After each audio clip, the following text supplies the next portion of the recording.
he who keeps the planet Earth on his tusks as the boar incarnation. Thus the planet Earth in the shape of a cow is accounting the contradictory acts of the Lord. Although he once saved the earth, he now wants to upset the earth, which is like a boat on water. No one can understand the activities of the Lord due to a poor fund of knowledge. Human beings sometimes think that the Lord's activities are contradictory. Srila Prabhupada ki jai.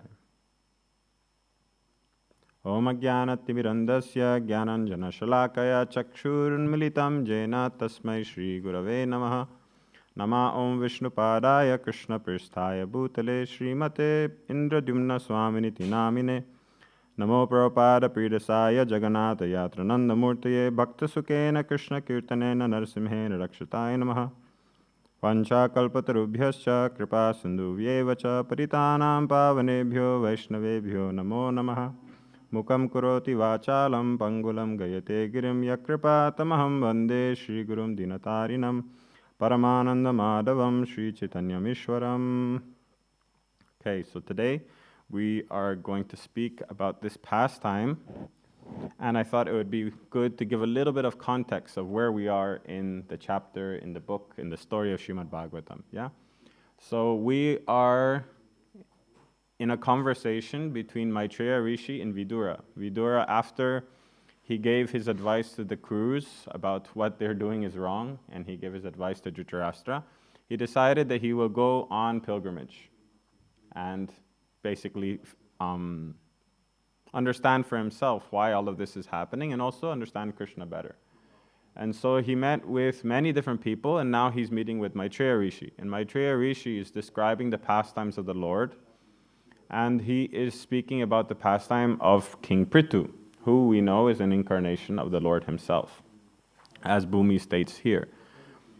And in this pastime, King Prithu has just been consecrated as the emperor, as the king of all earth at the time.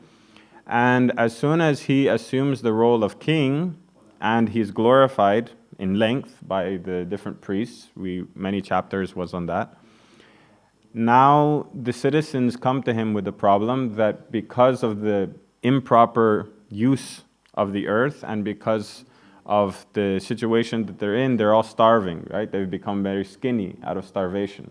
And so they plead for the king, for the Lord, to fix the problem. And King Prithu becomes very angry, and he pulls out his bow and he aims arrows at the earth, threatening to destroy the earth because she is not providing proper food sustenance for his citizens and for the people. She is partaking of the sacrifices, but not giving her duty, not giving her what she's supposed to do, not doing her duty. And so the earth assumes the form of a cow and is running away from King Prithu until finally she surrenders and she begins telling him everything that is happening and why the situation is as it is, right? She describes herself as a boat. A boat is keeping everything afloat. Doesn't matter what the waves come, she's just trying to level everything out. So in the future, you'll see she describes how people were misusing the goods that she was providing. They weren't using it for Krishna's service. She points that out. And so because of that, she withheld her opulence until they began to perform their prescribed duties. And so like this, the conversation goes on. So Prabhupada in this purport, he very perfectly describes many things, but in particular, the inconceivable aspect of the Lord's pastimes in nature. How the Lord's activities are contradictory. Bhumi is pointing out that you saved me as Dharadhara, as the boar incarnation, and now, in the form of a hero, you're about to harm me with your sharpened arrows. So this is contradictory. And so Prabhupada points out that it is impossible for us to understand the nature of the Lord's activities or the cause with our material senses and vision. And this is pointed out again and again and again from so many different angles. How the Lord's pastimes defy logic, defy moral sometimes, moral aspects. They seem wrong. They seem to be mean or cruel even sometimes. But as Brahma very perfectly states in Brahma Samhita, right? Premanjana Churita Bhakti. Only if you have the salve of pure love, right? If your eyes are purified with love, then you see how the Lord's pastimes are only to interact with His devotees and to bring out enjoyment in His devotees by interacting with Him. So love is the cause of all Krishna's activities. Love for His devotees and desiring to please them by His activities. So there's so many different pastimes in so many different ways, and pretty much anything you think of the Lord are contradictory to our material senses, even if it's not in this way, but let's say something simple. Simple for us, not simple for other people. He expands into thousands of different forms to dance with all the gopis at the same time. This is contradictory to our idea of what reality is, right? He lifts Govardhan Hill with the pinky of his left hand. Contradictory to the laws of, gravity and everything, weight, proportion, mass, strength, doesn't work for us. Even simple things that we take that works. Sometimes when it's a little bit more, like in this situation, right? He's about to kill Mother Earth. How is this right? How is this moral? How is he threatening her? We cannot understand it with our material idea of what is right and what is wrong. Because the Lord is doing everything to bring out the glories of His devotees. And though we may not see it in the beginning, in the end we always know it. If we look at the pastimes with that vision of love, trying to see how the Lord is trying to please His devotees, then it makes sense. And so I thought it would be nice to go into many different examples of these pastimes where the Lord is seemingly performing contradictory actions. Yeah? So Prabhupada, he points out very clearly in Bhagavad Gita 9:29, the verse goes, Samoham sarva bhuteshu name dveshosti na priya ye bhajanti tu mam bhaktya mai te teshu chapyaham. Right? I am equally disposed to all living beings. I have neither friends nor enemies, but those who worship me with devotion, they are me and I am in them. Right? So, in the purport, Prabhupada very clearly points out that he doesn't have partiality. But those devotees who worship him, he is more eager to interact with them and to please them. That doesn't mean that the other souls, the living entities who are in the bodies of demons or who are acting impiously, that he's partial to them, right? It just means that at the moment, those beings aren't in the right consciousness and aren't, open to his love and open to his interaction. Krishna says in Bhagavad Gita, those, as they approach me, I reciprocate accordingly. So the demons, they don't want to have that loving relationship with Krishna. What do they want? They want to fight with Krishna, so Krishna gives them what they want. They come to Krishna to kill him, Krishna kills them instead. Everybody's killing each other. This is the way they wanted to interact with the Lord. And so they got it. So Krishna is not partial. He's simply interacting with the devotees and interacting with the demons as they wish to be interacted with. So if we see it in that way, it makes sense. But otherwise it sees he's being partial. This is the common question of the Christians, right? If God is all good, why do bad things happen to good people? But we're not seeing the broader picture, right? Those same people are thinking themselves their own proprietors. They're thinking they are the controller, the enjoyers. And so Krishna puts that in their hands. If you're the controller and enjoyer, when you perform an activity, a certain activity will come in response, all right? A certain reaction will come. If we as devotees, we put everything in Krishna's hands. And so Krishna protects us from so many different reactions that we're supposed to be suffering. Because we are trying to serve Him. And in our service to Him, we may make so many mistakes. And we've made so many mistakes. But Krishna is protecting us and trying to guide us like a child. You'll see Simhadwara walking, right? And he's walking towards the staircase. If Govinda doesn't intervene, what will happen? He'll fall down the staircase, get hurt. But Govinda is guiding him this way, pushing him this way, no this way, no this way, no this way. And he's completely doesn't know what's going on, just running after a butterfly. Right? So this is us. And Krishna is like corralling us, going this way, no, this way, no, this way, this way. And this little taps may hurt sometimes. But they're nothing compared to what would have happened if we would have fallen down the stairs. So we can't think, oh, Krishna is being so mean. Krishna is doing this, how come? Where is devotees? They're nothing in compared to what He's protecting us from. And if we keep this vision, then we think, thank you, Krishna. Thank you, only this happened. Thank you that only this happened, and now I can put myself right in the right mindset. Thank you that this devotee came and blasted me and put my mind back on the right place. I was becoming too puffed up. What would have happened if no one would have corrected me and I would have fallen away and stopped being a devotee? So if you keep thinking in this way, Krishna's activities stop becoming contradictory. And they make sense. He's doing it out of His love for us. This is Premanjana Charita Bhakti. That is the important factor.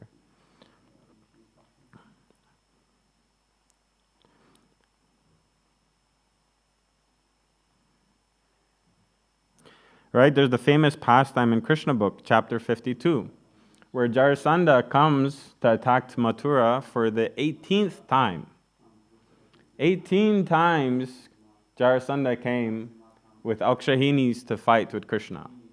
Right? And this is also, I find it kind of funny, that Mahabharata is always talked about, such a big battle. Right? But in total, there was 18 Akshahinis that fought. In total. Pandavas and Kauravas. They fought in Mahabharata. But Jarasandha was coming, I think, with 1 or 2 Akshahinis every single time to Mathura to attack Krishna. Krishna himself fought against 18 Akshahinis himself. But some other, that's not the main fight everyone focuses on. It's the Pandavas fighting, right? Of course, because Krishna wanted his devotees to be more famous. Also, there's the battle of Banasura, right? I think the total fight there was 21 Akshahinis, right? And Krishna fought himself. But Mahabharata, the fight, the glories of the Pandavas is more important to Krishna. And so that's what everybody talks about. Anyway, a little bit out of the description. So when Jarasandha came for the 18th time to fight with Krishna, Krishna didn't want more bloodshed. He didn't want his devotees to suffer anymore. And so he decided that he would go away, because Jarasandha just wanted him. He didn't have any interest in Mathura. So Krishna and Balaram, they ran away from the battlefield. This is contradictory to all laws and rules of Kshatriya conduct. One can never run away from a battlefield. If one runs away, he is condemned. It's impossible for him to do anything after that. But Krishna ran away. And what do his devotees do? They gave him the name Ranchor, right? The one who ran away. And they make temples for him, and they celebrate him, and they worship him because he ran away.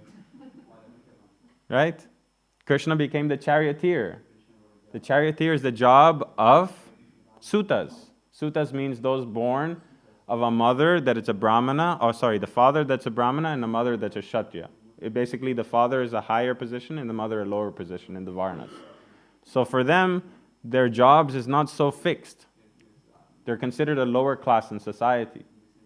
They're Sutas, yeah? And so charioteers were usually Sutas. They were very skilled because they had all the knowledge of Brahmanas and Kshatriyas, but they weren't as qualified to rule. And so it's considered a low job. But Krishna, he took that wonderful position of being a charioteer for his devotee. That's contradictory.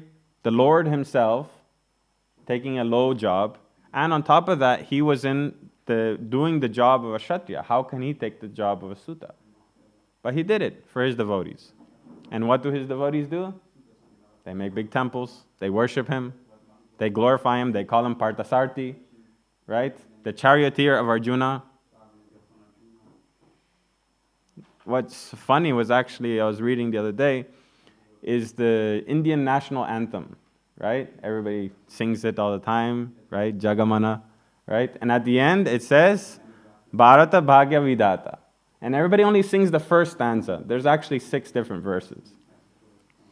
And so this song was originally written by a poet. His name is, I forgot his name. He's a Bengali poet. Rabindranath Tagore. Thank you. Rabindranath Tagore. And so in the 3rd verse, it's very clearly stated there. He says, Hey Chira Sarthi, which means the eternal charioteer. The entire song is about Krishna. But in the song, he's a little bit of an impersonalist, so he talks about how, Christians, Muslims, Jews, everyone together is singing your name. He doesn't specify, he says singing your name. And he says that the entire country wakes up to your name. They wake up to chant your name. It's so clearly a song about Krishna. But somehow or another, everyone thinks, no, it's about patriotism and about India. It's Bharata Bhagya Vidata, means the eternal well-wisher of India. And who is the eternal well-wisher of India? Krishna. He says, He Chira Sarati, the eternal charioteer. But people still think, no, it's only about India, the land. No, he's very clearly saying that this country lives on love for you, lives on devotion for you. They wake up every morning to chant your name. It echoes everywhere. And so that's the glory of India, the devotion to Krishna, the devotion to the Lord, the religion, the power of devotion. That is the glory of India. That is the Bharata Bhagya Vidata. But anyway, little sidetrack. Krishna takes a charioteer, and for millenniums, he is glorified as that person for having taken the low role of a charioteer. In the same pastime, Bhishma comes to attack Arjuna. And Bhishma wanted to show Krishna's love for Arjuna. So he fought with such power against Arjuna that Arjuna had no chance of winning. And on top of that, he began to lose. And Krishna was getting more and more annoyed. So what did Krishna do? He jumped off the chariot, picked up a chariot wheel, and ran to kill Bhishma. Krishna had promised that he wouldn't pick up a weapon. Krishna had promised that he would never fight in the battlefield. But he broke his rules, he broke his word and everything to protect his devotee. And Bhishma wanted to bring this glory out. Shri Shri Prahlad Shingare Bhagwan Ki Jai. He wanted to bring that glory that the Lord is willing to put himself not only in a low position of a charioteer, but to break his word as a Kshatriya to protect his devotee. Nothing else matters to him. So this is contradictory. How can the Lord break his word? How can the Lord go into dishonor to protect the devotee? Because of love. So you cannot understand these pastimes unless you look at this pastime with the vision of love, thinking that the Lord is doing everything for his devotee. Then it makes sense. Right? And of course there's the pastime of Mother Yashoda, the all-supreme Lord running away from his mother, the all-supreme Lord crying because of fear that his mother would beat him with a stick. How can this happen? We always think about it. Not only that, he is the owner of everything. He has unlimited wealth. And he's stealing butter. Why does he need to steal butter? He has everything. He could make butter manifest in mountains if he wanted to. Why is he going and stealing butter? Contradictory. Right? How is he being bound by a rope? How can he be bound by anything? He surrounds everything. How can anything surround him? Contradictory. And it's very clearly stated there that he is not bound by the rope, but by his mother's pure love. It says there in the song Damodarashtakam. So again and again we see this, that these pastimes are seemingly contradictory, but when we look at them in the right vision, then it's the true purpose of the Lord's activities come out. And so that's why it's so important that unless we put our mindset into the proper form, into the proper vision, Prabhupada says, then we'll be able to see and glorify Krishna's pastimes in the right way. Yeah? And there won't be any contradictions to us. Yeah, Prabhupada in the purport to this verse, when it's describing Krishna running in fear, it says, yogis, mystics want to catch Krishna as Paramatma. With great austerities and penances, they try to approach him, yet they cannot. Here we see, however, that Krishna is going to be caught by Yashoda and is running away in fear. This illustrates the difference between the bhakta and the yogi. Yogis cannot reach Krishna, but the pure devotee like Mother Yashoda. But for the pure devotee like Mother Yashoda, Krishna is already caught because he's captured by her love. So it's so clear, yet sometimes we forget. And when we hear Krishna's pastimes, we think, wait a minute. That doesn't seem right. Right? How can Krishna do that? Sometimes when I'm telling Krishna's pastimes, or I have a student and I sent her, she wanted to learn how to play tubi on the mridanga. So she was asking for a song. So I thought, okay, it's a good opportunity to preach. She's not a devotee. So I sent a recording of Damodarashtakam. So she's like, oh, what a beautiful song. Can you send me the translation? So I sent her the translation, and she was like, oh, I can't sing this. I said, what do you mean you can't sing? He says, how is a mom beating her child? This isn't right. How can he do this? She's going to beat him. I said, but what are you talking about? So then we had a whole discussion, and I was explaining to her that Krishna is doing this activity out of love. He wants to experience the concern and the care that his mother has for him. And she had many questions, and it was so difficult for her to understand and to believe the pastime. Finally, she understood, and she was like, okay, yeah, that's amazing. The Supreme Lord takes the form of a small boy to be able to interact with his mother, and to experience this. But it took a while for her to wrap her head around it. And I was thinking, okay, I have to be a little bit more careful when I send things to her. Maybe a little bit more gradual. I kind of threw her into the deep end. What if I sent some pastime of Krishna stealing the gopis' clothes? How would she think about that? So there's these things that for us we take as a given because we have that love for Krishna. But you will see sometimes when we're reading or we hear a pastime, something kind of stops between us to think, wow, that's amazing. And when that happens, we have to think back and think, how are we looking at this pastime?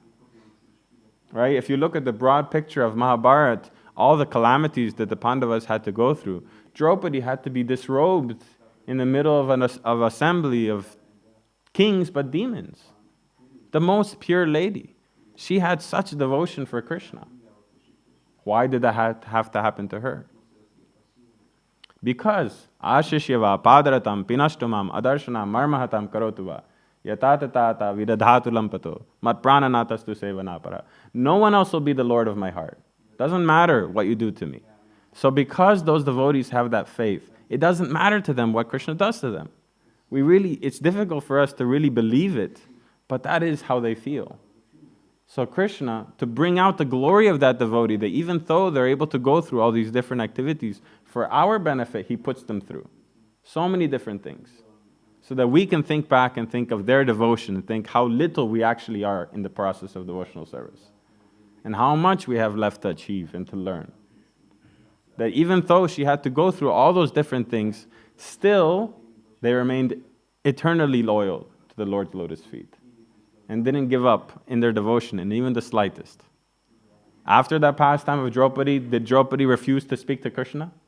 She's like, no, you didn't save me. I'm not talking to you for 1 month. No. They went to the forest, and every time there was a problem, even though they were in such difficulty, they would turn to Krishna. Every single time. And then, after the whole calamity happens, what's Kunti Devi saying? I wish I was back in the forest. I wish I was back in this situation. Because in those situations, you were always near us. You were always there with us. You were always protecting us. We had your association, and we were thinking of you. That is devotee, and that is why Krishna does everything for them, because they have such surrender. So this is just incredible when you start thinking of things in this way, with love. Yeah? Another instance of contradiction, when Sudama came to Krishna. Krishna was begging Sudama for the chipped rice he had in his pouch. The Supreme Lord begging from a beggar. Why? Why did he have to do that? Out of love, right?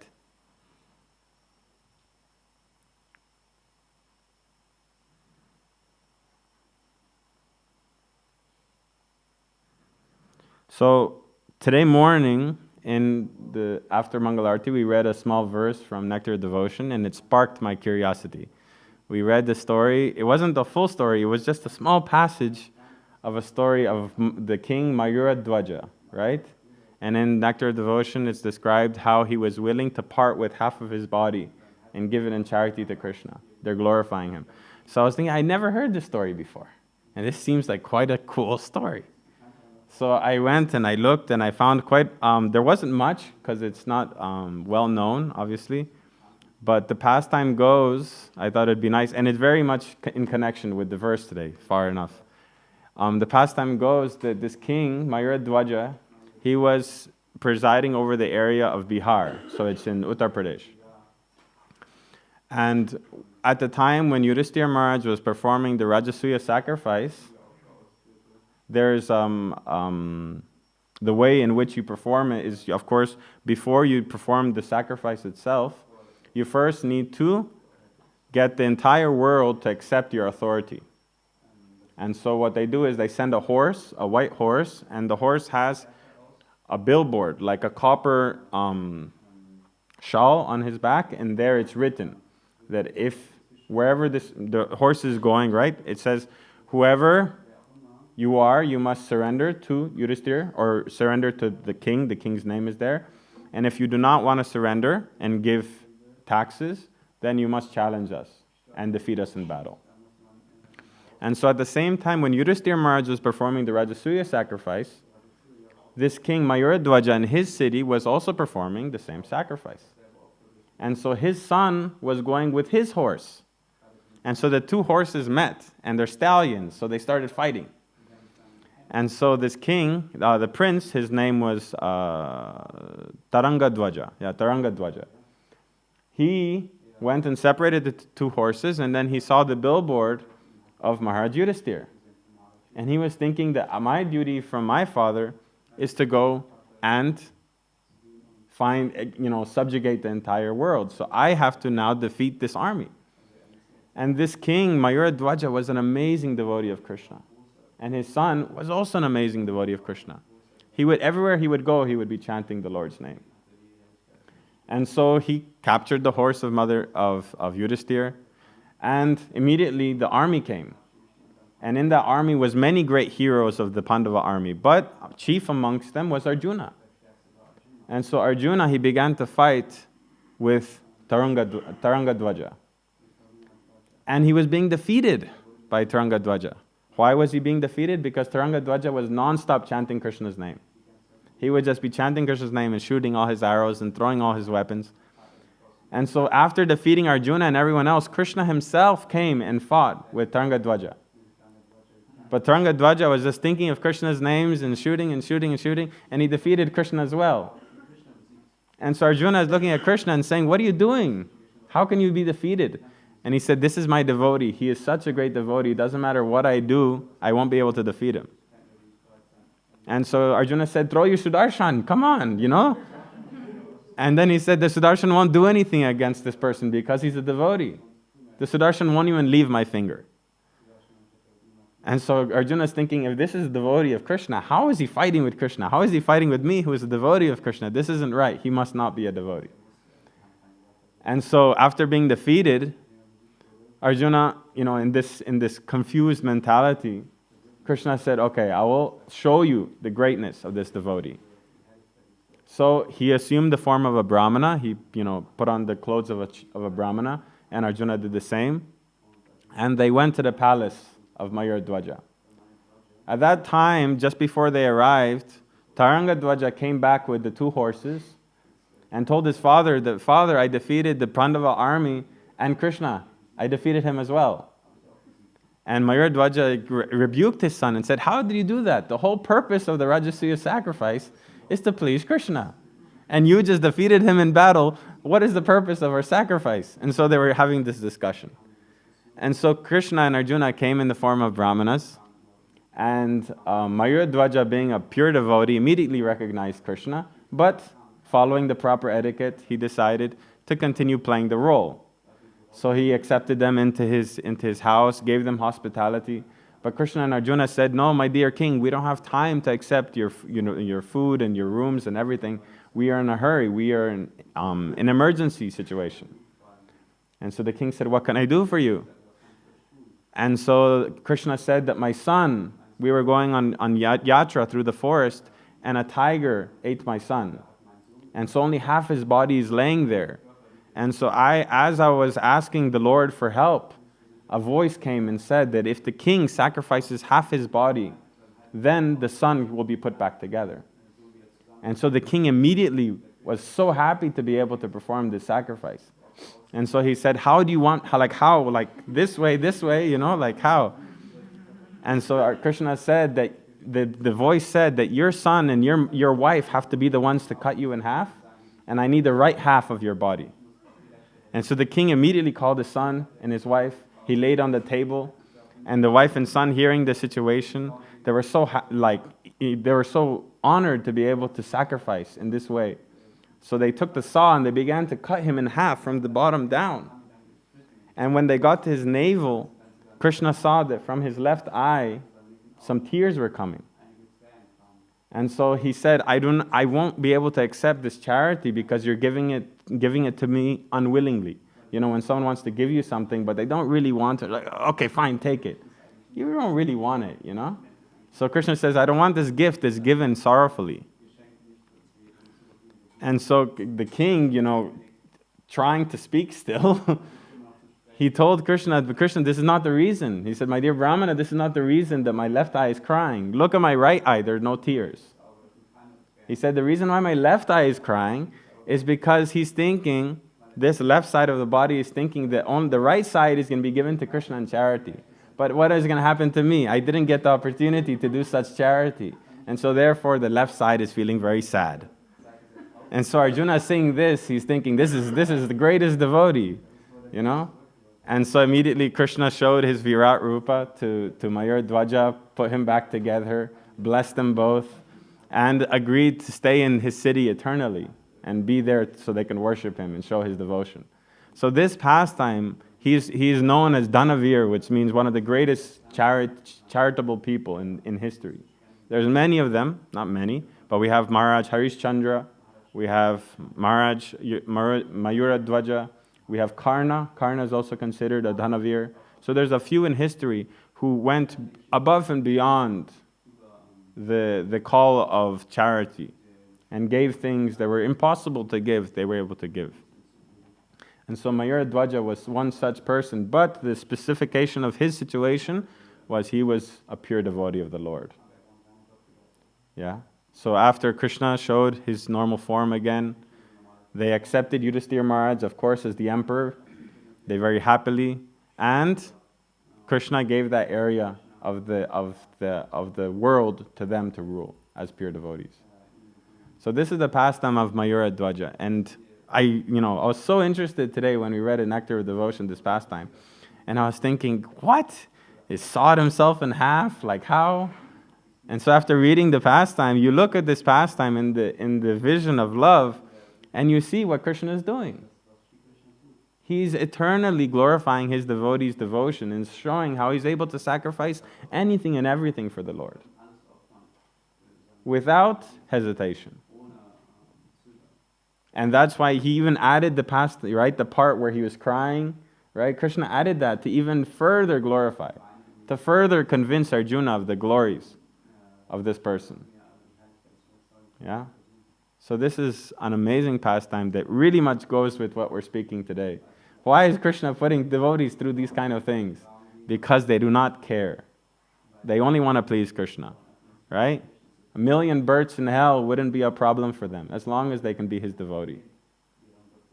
Yeah? So these pastimes for us, sometimes we think, how can that be right? How is this? This is contradictory. It's not. Because you just look at what's the pastime actually about. Krishna is pleasing his devotees. And that's all that matters. And as long as that's happening, Krishna is bringing out their glories. He's giving them pleasure. Mayura Dwaja and Taranga Dwaja were happy to do this service to Krishna. For us, it's something inconceivable. But they were happy. And they got to see Krishna after that.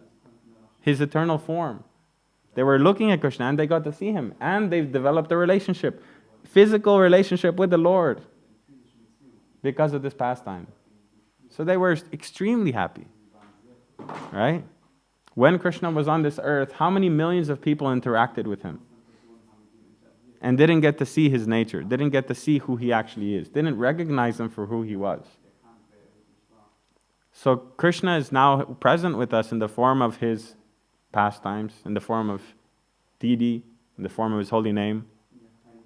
And so if we want to recognize him and we want to take advantage of his presence, we must develop this vision of love. And we do this through, Prabhupada points out in the purport, I think it was Brahma Samhita purport, just Premanjana Charita Bhakti. He's talking about how through the process of devotion. And it starts with Shravanam, Kirtanam. And Prabhupada then goes into the purport, he's speaking very in depth about the importance of hearing from authorized sources.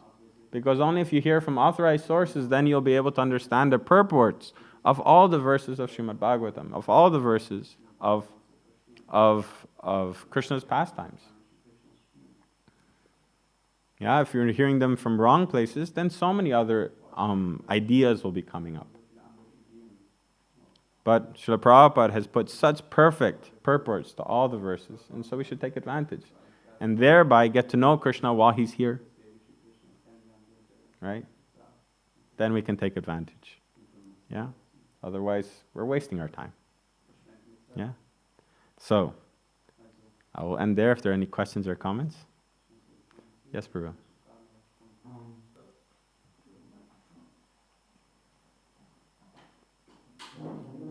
Yeah, I mean, we as bhakti yogis, of course, thank you. We as bhakti yogis, of course, it makes all sense to us, this concept of love. And we explain things from this side. But, you know, like people who are more into Vedanta or more into logic or whatever, they would say, well, it's just a sentiment. And it just shows, you know, all this contradictories, what you showed off, this more showing that Krishna cannot be supreme because he has all these weaknesses. So, and Krishna says in Bhagavad Gita, you know, that deity you want to worship, I give you the faith to do this with full conviction. So how we can say, or should we say, no, we still follow the highest principle, or could it be that we are just one of many different ways who are approaching the same subject but from a different angle? Thank you for the question, Prabhu. So, yes, Prabhupada says not to destroy the belief of those who are following different processes because they are approaching the Lord in a way which is suitable for them at the time, right? But we understand that for us, we're dealing with the highest because we're dealing with the Lord in a very personal aspect. The example is always given of the president, right? Those people in the crowd have one relationship with the president and see him in a certain way. And for them, it'll be very difficult to believe that the president is playing with his grandson and is the chariot, you know, he's being the horsey for the grandson and dancing around the room. And, you know, he's, you know, playing with his wife and, you know, splashing water, whatever he's doing. For them, it's very difficult. And they may never understand how he can play like that, how the person, you know, so authoritative can be playing in that way. But it's very easy to understand that if you want to have real relationship with the president, like an actual close relationship, you have to get to know him on a personal level and have a personal interaction. And that's why there's the 5 rasas. So of those 5 rasas, the closest is, right, Madhurya rasa. But as Prabhupada points out, that it's perfect, more perfect, and most perfect. So that doesn't take anything away from Shanta or Dasya rasa. That's still perfect. It's a perfect relationship with the Lord. So for those people who are approaching the Lord in the feeling of Shantaras, for them, there's not really a need for us to minimize their faith trying to establish the supremacy of the other rasas unless they're open to it. And through devotional service, they will become inquisitive. They will become curious with an open heart. But you see, when Prabhupada is speaking to Christian popes, when he's speaking to other such religious personalities, what's he doing? He's pointing out the similarities. He's pointing out the true purpose of their religion. He's not saying your religion is useless. No, he's saying the true Christianity is like this. True love of God is like this. And it's helping them become more firm and more fixed in their own faith. Then for those who are inquisitive and asking about what Krishna consciousness is actually about, he goes into detail of that. But he is not in any way, minimizing the faith of others. He's simply pointing out what the true status of their faith is. Not how it's practiced now or not how it's practiced by everyone. We don't accept all the different ways that everyone follows their faith. No, the true form of the faith is perfect. Because what's it doing? Developing love of God. But when they dilute it and when they minimize it and compromise in so many of their important principles, twisting the words of Scripture, changing the meanings, then that's when it becomes impure. Yeah. So for us, it's very clear what's the highest, because that is the closest to God. And what is the purpose of religion? To love God. So what is the closest love of God? Madhurya Ras. So that's how it's most supreme. And it's very clear for us. But for other people, they may not understand it. And just as you said, for people who are not with this vision of love, who don't have that devotion to God, for them it's very contradictory, and they use it to deride the Lord. And Krishna points that out in Bhagavad Gita, right? They'll deride me because of my activities. But why is he doing that? He does it on purpose so that those who don't want to know him in the right vision can't know him. They can't get close to him. They just say, no, Krishna is not real, put him aside and leave him alone. Perfect. Right? Why should they get any closer? Like Shishupal, right? Everything that Krishna did, he would turn into a negative. Everything, every activity, pastime that we all celebrate and glorify, Shishupal would turn into a negative. You can do that with any pastime, with anyone. But what was the end result? His head was cut off. Right? Enough was enough at the end. So for those people who don't want to know Krishna, who don't want to love Krishna, yeah, they can use it to distance themselves. And that's perfect for them.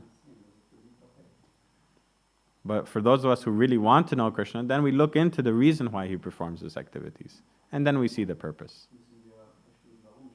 Yeah. So I don't think there's any need to, like Prabhupada said, we do not convert, right? We simply help them make their faith stronger. Like I have one family friend, she's a childhood friend of my father. And she came to Mayapur. She met with Janani Was Pankajani Prabhu on her first day there. She came and my mother told her, just go and walk around Mayapur, see things. And she went and she was standing in front of the deities. And other Pankajani Prabhu approached her. And so she began speaking to him. And then Janani Was Prabhu came and they sat down and they're speaking for an hour in the courtyard. She came back home and she told my mom, I met these two wonderful, people in saffron, they're little small. And my mother was like, did they look like each other? He says, yeah, they're twins. They were so nice. They sat there and we talked for so long. She met with Janani Vasu Pankajani Prabhu for an hour. She met with Javataka Maharaj. She met with so many swamis and spoke to them. But she's still a Christian. But she has such appreciation for Krishna consciousness that it made her faith stronger. She doesn't feel like she can interact with the Lord in the way that we do, but she really believes that it just made her faith in the Lord, in Christ, stronger, and how He's the greatest devotee, and how He will take her eventually to the lotus feet of Krishna. But right now, she just can't give up her faith. But she had the greatest experience of her life in Mayapur, and the most religious experience of her faith in Mayapur. So that's a glorious victory for us, but at the same time, she just had her faith, strengthened. It's a victory for her as well. Yeah. And every time she speaks to me, she says, I'm so grateful for everything you guys did for me, for everything to experience in Mayapur and everything, because now when I chant my rosary, I'm more focused. When I think about Christ, I'm more focused. And, she has pictures of Krishna, but she also, but it's far out, her experience. So I think that's how we should approach them.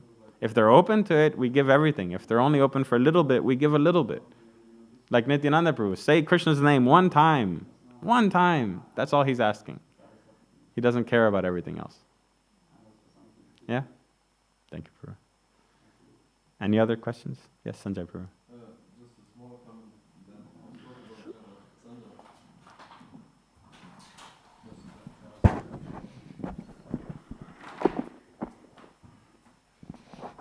You mentioned Jarasandha, who attacked Mathura 17 times.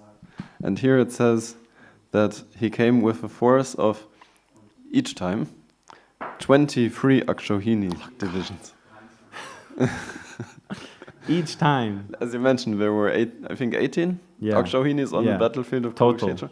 But he came 17 times with 23 Akshohinis. And that means that the Yadavas also probably had a few Akshohinis fighting him. No, only Krishna and Balaram. Only Krishna and Balaram? Yes. Yeah, and we speak about Mahabharata, right? Nice. It took them 18 days to fight 18 Akshohinis at the same time fighting. And Krishna 17 times defeated, right? So his activities are just beyond anything. But he always brings out the glories of his devotees.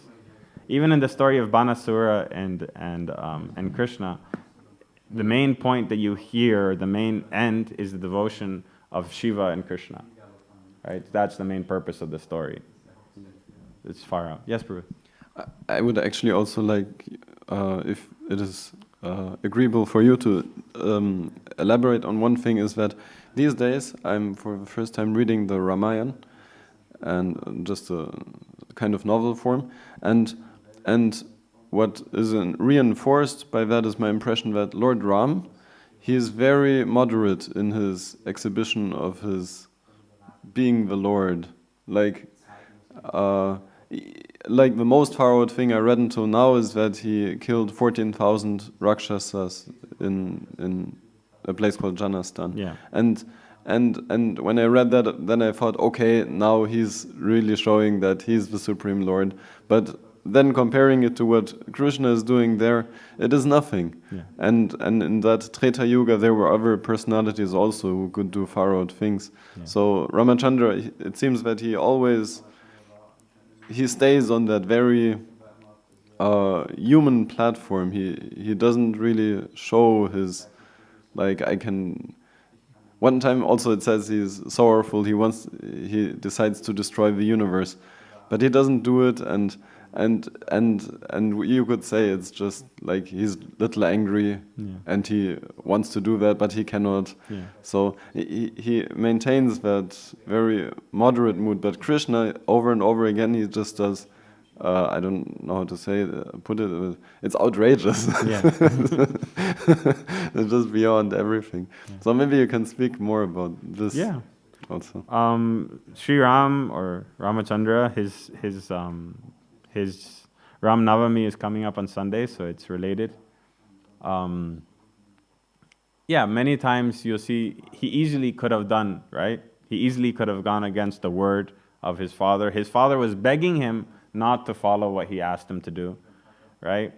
He easily could have taken care of himself in the forest.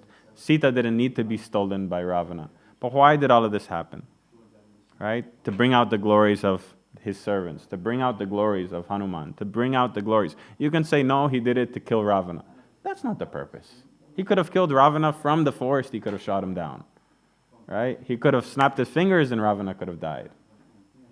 But why did he do all this? To bring out the glories of his devotees, to give opportunity for his devotees to serve him. For Angada, for Jambavan, for Sugriva, right? For Sita to feel that separation from Lord Ram, for her glories to be brought out. Even afterwards, right? He puts Sita through so many tests, and you're thinking, this is wrong, right? He makes Sita go through fire, then he banishes Sita away to the forest. Right? Sita just got taken away by a demon. They come back to Yodhya. Finally, everything's okay. And again, he sends Sita away because of the comment of the Brahmana. Why is he doing all this? To bring out the glories of his devotees. To bring out the glories. To bring out the interaction and the relish of the rasa. Right? This separation rasa that Krishna wants to experience so much that he comes as Mahaprabhu. He's giving that ability and giving that facility in all his pastimes. And Sita got to feel that separation from Lord Ram. So it's very difficult for us to understand sometimes. And as Sanjay Prabhu pointed out, Lord Ram, he is not exhibiting that defiance of natural law, let's say. And there's so many spots where he could have, right? When the Lord of the ocean refuses to show himself, right? For 7 days and 7 nights, Ram is sitting on the ocean, on the edge of the ocean, meditating, fasting, And Sagar refuses to show. And Ram says, that's enough. He says, you're a demigod.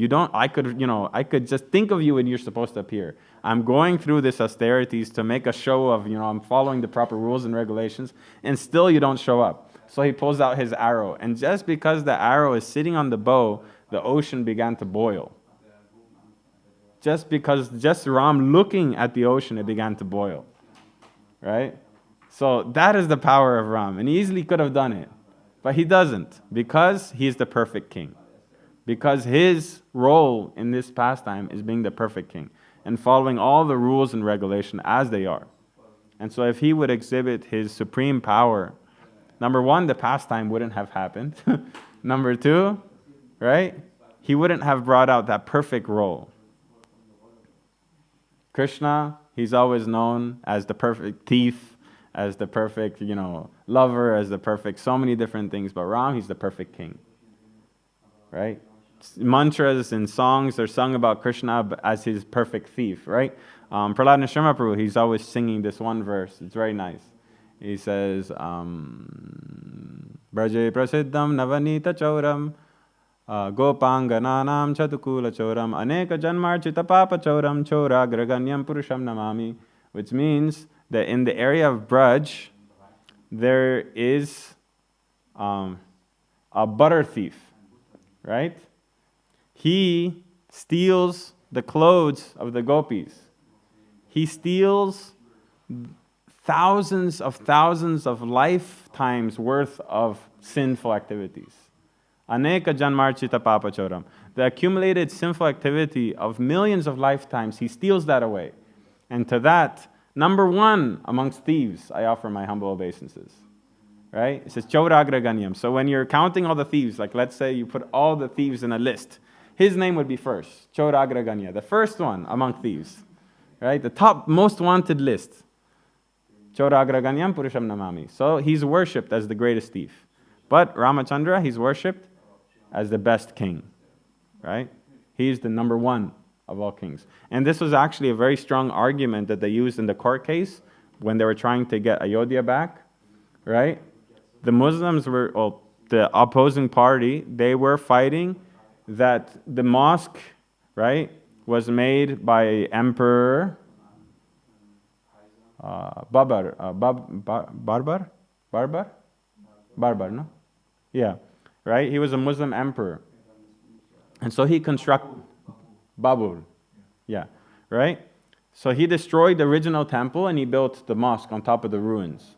Right? So they were saying that this was created by a historical figure that we have documentation from, and they were saying they have more, documentation that he existed rather than Lord Ram, etc., etc. But anyway, they were saying that because he constructed this, it shouldn't be broken down.